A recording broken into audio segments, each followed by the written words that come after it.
খুশি। আমার সুরে সুর বেঁধেছে জ্যোৎস্না বিনা নিদ্রাবিহীন শশী। আমি নইলে মিথ্যে হতো সন্ধ্যা তারা ওঠা, মিথ্যে হতো কাননে ফুল ফোটা।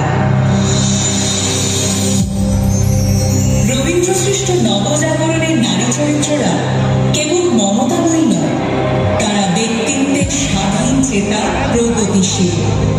আজও সমাজে যখন নারীদের অবহেলা, বৈষম্য, পরাধীনতার মুখোমুখি হতে হয়, সেখানে রবীন্দ্রনাথের সৃষ্ট নারীরাই হয়ে ওঠে প্রেরণা, হয়ে ওঠে এক নতুন আলো।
সমাজের চোখে অবহেলিত, কিন্তু তার মধ্যে দিয়ে রবি ঠাকুর প্রকাশ করলেন এক নারীর গভীর আত্মমর্যাদা ও মানবিকতা, যে সামাজিক বিভেদের ঊর্ধ্বে গিয়ে অর্জন করল স্বীকৃতি।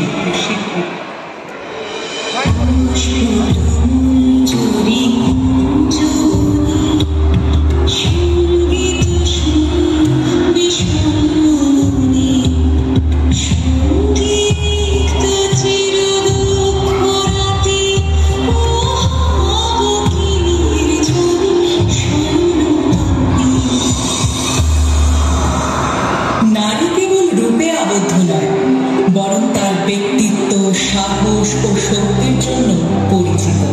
পুরুষের মতো লালিত হলেও চিত্রাঙ্গদাকে তার নিজের নারী পরিচয় ও অধিকারের জন্য লড়াই করিয়েছেন রবি ঠাকুর, যা আজও করে চলেছে অনেক নারী।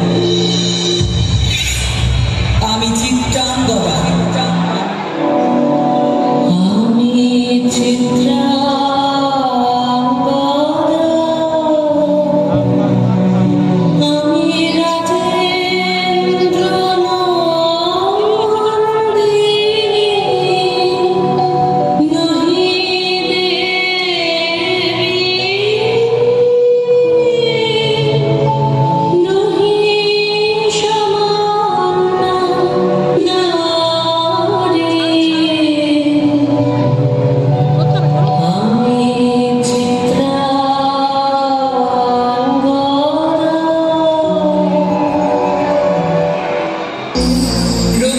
বুঝিয়েছেন নারী স্বয়ং সিদ্ধা। তারা কারোর ওপর নির্ভরশীল নয়, বরং